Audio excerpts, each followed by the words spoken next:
এখানে অনেকগুলো বড় বড় লবস্টার। হ্যাঁ, অনেক অনেক অনেক বড় বড় লবস্টার।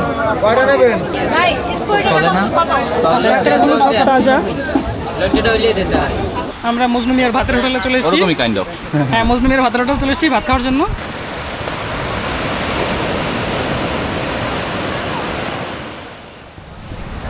আমার সাথে আমার বন্ধু আছে, আমি এবং অনিক। হ্যালো। আমরা আগে লাঞ্চ করে নেব, যেহেতু আড়াইটা বেজে গিয়েছে। লাঞ্চ করে নেই, এরপরে আমরা বিচে সময় কাটাবো। ঝাউবন আছে কোথায়? ঝাউবনের ওইদিকেও যাবো। আরও কি কি আছে? আমরা শুটকি খাবো। শুটকি, কাঁকড়া, যা কিছু আছে সব কিছু দেখি কী কী খাওয়া যায়, আর কোন কোন জায়গায় এক্সপ্লোর করা যায় সেটাও দেখবো। আমরা লাঞ্চ করার জন্য হোটেলের কাছেই অনেক বললো একটা রেস্টুরেন্টে খুব ভালো মাছ পাওয়া যায়। তো রেস্টুরেন্ট না, ইনফ্যাক্ট ভাতের হোটেল।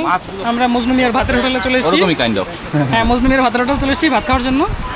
আর এই যে আমি ভর্তা নিয়েছি, বিভিন্ন রকম মাছ ভর্তা আছে। আমারটা আসছে কোরাল মাছ। মাছ ভর্তা খাবো বিভিন্ন রকম, আর কোরাল মাছের ফ্রাই খাবো। আমি খাবো ফ্রাই, আর অনেক খাবে গ্রেভি। ভর্তায় প্রচুর কাটা, মাছ ভর্তার মধ্যে অনেক কাটা থাকে। গেলে অবশ্যই সাবধানে খাবেন। পরন্ত বিকেল, কুয়াকাটা বিচে ঘোরার জন্য সবচেয়ে সুন্দর সময়, সবচেয়ে ভালো সময়। মানুষজন দুপুরবেলা গোসল করে হোটেলে যায়, হোটেলে গিয়ে লাঞ্চ করে একটু রেস্ট নিয়ে এরপরে এই পরন্ত বিকেলে বা সন্ধ্যার আগে, সূর্যাস্তের আগে সবাই ঘুরতে আসে, ছবি তোলে। এবং এই সময়টায় কুয়াকাটার সবচেয়ে বড় বিশেষত্ব যেটা, যে এখান থেকে সূর্যাস্ত এবং সূর্যোদয়ে সমুদ্রের ভেতর থেকে সূর্য উদয় হয় এবং সমুদ্রের মধ্যে অস্ত যায়। অর্থাৎ সকালবেলা আপনি সমুদ্র থেকে সূর্য উঠতে দেখবেন এবং সন্ধ্যার সময় সমুদ্রে আবার সূর্য অস্ত যাবে। সো আজকে সন্ধ্যায় আমরা সূর্যাস্ত দেখবো এখানে, এবং কালকে সকালবেলা সূর্যোদয় আপনাদেরকে দেখানোর চেষ্টা করব।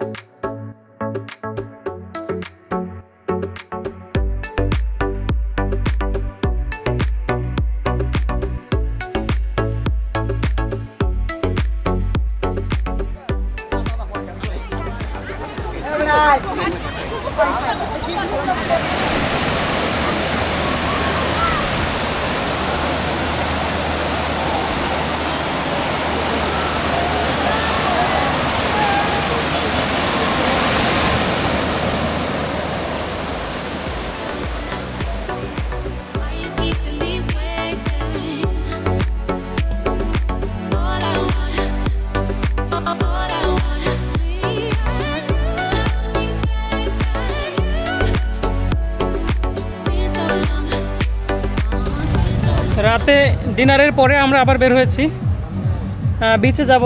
তবে তার আগে এখানে ছোট একটু মার্কেটের মতো আছে, এখানে একটু ঘুরে দেখব। তারপরে ফিশ মার্কেটে ফিশ ফ্রাই হয়, সেখানে যাব। যেটা সাধারণত বিচগুলোতে হয়, বিভিন্ন রকম অলংকার এবং আচার, বিভিন্ন ধরনের বাদাম, এগুলো এখানে বিক্রি হয়। শামুক ঝিনুকের বিভিন্ন রকম অর্নামেন্ট বিক্রি হয়।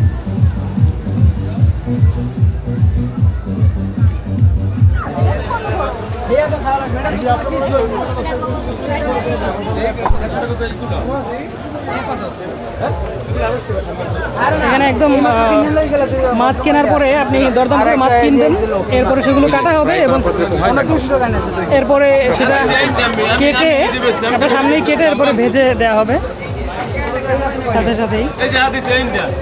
ভাই এটার নাম কি? কই কোরাল। টুনা মাছ।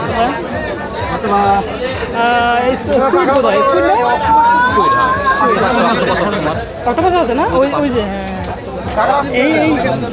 এই দোকানটায় প্রচুর ভিড় এখানে।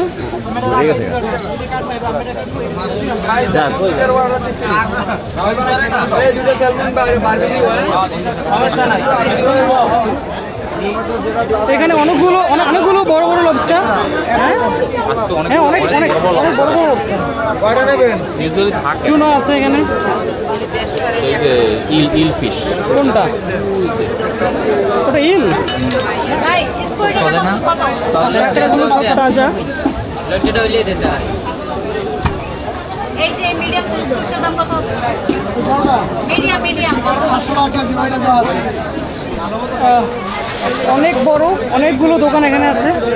এইগুলো কত করে এগুলো? কত করে এগুলো? 450 টাকা। কত? ওরা 500 টাকা পিস। বাজার পড়ে না? ছোট এগুলো তো দাম কম। কিন্তু এটা দেখা যাবে 450 টাকা।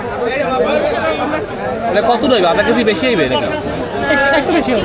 1 কেজি প্লাস মনে হয় না। আর কাঁকড়া কত করে কাঁকড়া? কাঁকড়া ওটা 200 টাকা আর এই দুইটা 100 টাকা। মরিকা খালি কিন্তু 1 টাকা কিলো। না, ও এটা 100 টাকা, এটা 100 টাকা।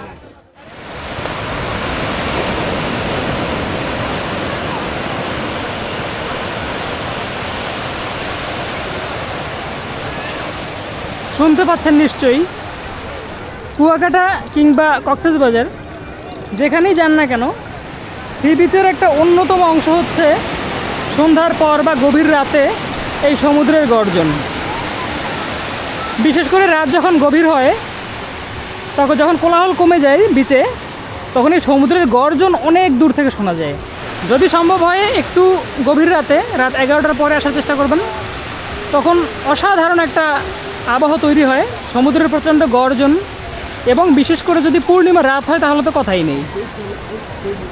এখন সময় সকাল ঠিক 5:46, আর আজকে সূর্যোদয়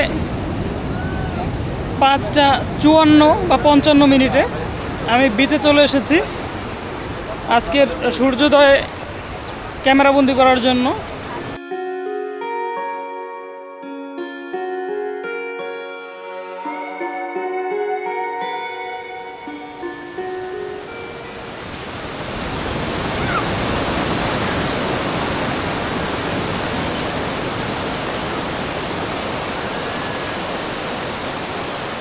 আজিয়ে প্রভাতে রবির কর, কেমনে পশিল প্রাণের পর, কেমনে পশিল গুহার আধারে প্রভাত পাখির গান। নতুন আরেকটি সূর্যের আলোয় পৃথিবী আলোকিত হলো। কুয়াকাটাতে আপনি সূর্যাস্ত এবং সূর্যোদয় দুটোই সমুদ্রে দেখতে পারবেন, অর্থাৎ সমুদ্র থেকে সূর্যোদয় হবে এবং সমুদ্রে অস্ত যাবে, এটা দেখতে পারবেন। তবে কুয়াকাটার যে মেইন পয়েন্ট, মূল যে পর্যটন কেন্দ্র, সেখান থেকে সূর্যোদয়টা দেখা যায় না। সূর্যাস্তটা খুব সুন্দর করে দেখা যায়, কিন্তু সূর্যোদয়টা দেখা যায় না। সূর্যোদয় দেখতে হলে আপনাকে মূল পর্যটন কেন্দ্র থেকে 8-10 কিলোমিটার পূর্ব দিকে যেতে হয়। ওখানে থেকে আপনার সমুদ্রের পানি থেকে সূর্য উঠছে, উদয় হচ্ছে, এটা দেখা যায়।